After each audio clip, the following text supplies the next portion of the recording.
কোম্পানিকে ওখানে ঢুকতে দেওয়া হবে না, কোনো গাঁজাখুরকে ওখানে ঢুকতে দেওয়া হবে না, হাতে অস্ত্র নিয়ে ওখানে ঢুকতে দেওয়া হবে না, কোনোরূপ যারা কায়েম করে তাদেরকেও ঢুকতে দেওয়া হবে না।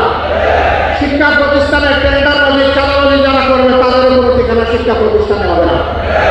এই যুদ্ধে যেভাবে 24-এ আমরা তোমাদের সাথে ছিলাম 37শে জুলাই পর্যন্ত, আগামীতেও তোমাদের সাথে থাকার অঙ্গীকার আমরা ব্যক্ত করছি। এই কথা নাই, দুনিয়ার সাথে কোনো মিলটাও নাই, সব কিছুকে একদম তছনছ করে দিয়েছে। আমি ইসলামী ছাত্র শিবির এবং এখানে অন্যান্য ছাত্র সংগঠনের যে সমস্ত নেতৃবৃন্দ উপস্থিত আছেন তাদের কাছে আমি আহ্বান জানাতে চাই, আরেকটি যুদ্ধ করার জন্য তোমাদেরকে তৈরি হতে হবে। সেই যুদ্ধটা হচ্ছে শিক্ষা প্রতিষ্ঠানকে আগে সবার আগে মেরামত করা। শিক্ষা যেহেতু জাতির মেরুদণ্ড, এই জায়গায় তোমাদেরকে শপথ নিতে হবে, আর কোনো চাপাতি কোম্পানিকে ওখানে ঢুকতে দেওয়া হবে না, কোনো গাঁজাখুরকে ওখানে ঢুকতে দেওয়া হবে না, হাতে অস্ত্র নিয়ে ওখানে ঢুকতে দেওয়া হবে না, কোনোরূপ যারা কায়েম করে তাদেরকেও ঢুকতে দেওয়া হবে না। শিক্ষা প্রতিষ্ঠানে টেন্ডারবাজি চালাবাজি যারা করবে তাদের উপর ঠিকানা শিক্ষা প্রতিষ্ঠানে হবে না। শিক্ষা প্রতিষ্ঠানে শুধু শিক্ষার চর্চা গবেষণা থাকবে। যদি তাই থাকে তাহলে আগামীর বাংলাদেশ ঘুরে দাঁড়াবে ইনশাআল্লাহ। যদি তোমরা শিক্ষা প্রতিষ্ঠানকে সেইভাবে গড়ে তুলতে পারো তাহলে 24-এর ইতিহাস ইনশাআল্লাহ শতবার সফল হবে।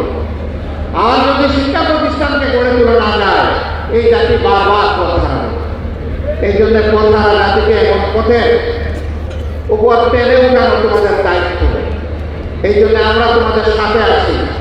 এই যুদ্ধে যেভাবে 24-এ আমরা তোমাদের সাথে ছিলাম 37শে জুলাই পর্যন্ত, আগামীতেও তোমাদের সাথে থাকার অঙ্গীকার আমরা ব্যক্ত করছি। তোমরা এগিয়ে যাও, আমরা তোমাদের সাথে আছি ইনশাআল্লাহ। ইসলামী ছাত্র শিবিরের উদ্দেশ্যে বলতে চাই, এইখানে স্লোগানে লেখা আছে সততা, দক্ষতা, দেশপ্রেম। এই তিনটা জিনিস যাদের অন্তরে থাকবে, বুকে থাকবে, তারা ইনশাআল্লাহ জাতিকে ভালো কিছু দিতে পারবে। 77-এর 6ই ফেব্রুয়ারি ঢাকা বিশ্ববিদ্যালয়ের কেন্দ্রীয় মসজিদ থেকে এই সংগঠনটির যাত্রা শুরু হয়েছিল। 2010 সাল পর্যন্ত ছাত্র শিবির তাদের বৈধ রাজনৈতিক একটা ছাত্র সংগঠন হিসাবে তাদের অধিকার প্রয়োগ করে সদস্য সম্মেলন করতে পেরেছে। 10 সালের পরে আজ এই দ্বিতীয়বার, 10 সালের পরে এই দ্বিতীয়বার আজকে 24-এর 31 তারিখে ডিসেম্বরে অনুষ্ঠিত হতে যাচ্ছে। মাঝখানে না হওয়ার মূল কারণ আমি সবার বক্তব্য শুনি নাই, সার্ভিসের বক্তব্য থেকে চলে এসেছে।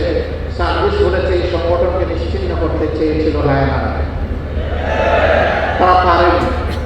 সত্যের উপর যারা দাঁড়িয়ে থাকে আল্লাহ তাদের সাথে থাকে। ইসলামী ছাত্র শিবির সত্যের উপর যতক্ষণ দাঁড়িয়ে থাকবে ততক্ষণ আল্লাহ তাআলা তাদের সাথে থাকবেন। ধৈর্যের উপর যতক্ষণ থাকবে আল্লাহ তাআলা ততক্ষণ তাদের সাথে থাকবেন। ছাত্র শিবির তোমাদেরকে আজকে মূল দায়িত্ব নিতে হবে প্রতিষ্ঠিত ছাত্র সংগঠন হিসাবে। শিক্ষাঙ্গনে নৈতিকতা ফিরিয়ে আনা এবং শিক্ষাঙ্গনে শিক্ষার পরিবেশ ফিরিয়ে আনা। আমি তোমাদেরকে অনুরোধ করবো এই দুইটি গুরু দায়িত্ব তোমরা কাজে তুলে নাও। এতে যত স্যাক্রিফাইস তোমাদের করতে হবে সেই স্যাক্রিফাইসের জন্য তোমরা তৈরি থাকো। তারপরে আমাদের শিক্ষা প্রতিষ্ঠানগুলো তোমরা মেরামত করে দাও। হ্যাঁ, এই কাজ তোমাদের একা নয় এবং একা পারবে না। এই কাজের জন্য যারা আগ্রহী, সত্যি যাদের মনে সততা থাকবে, যাদের সেই দক্ষতা আছে এবং দেশপ্রেমের ব্যাপারে যারা আকর্ষিত, তোমরা সবাই মিলেমিশে হাতে হাত ধরে এই কাজটি করবে, এটা তোমাদের প্রতি আমাদের অনুরোধ।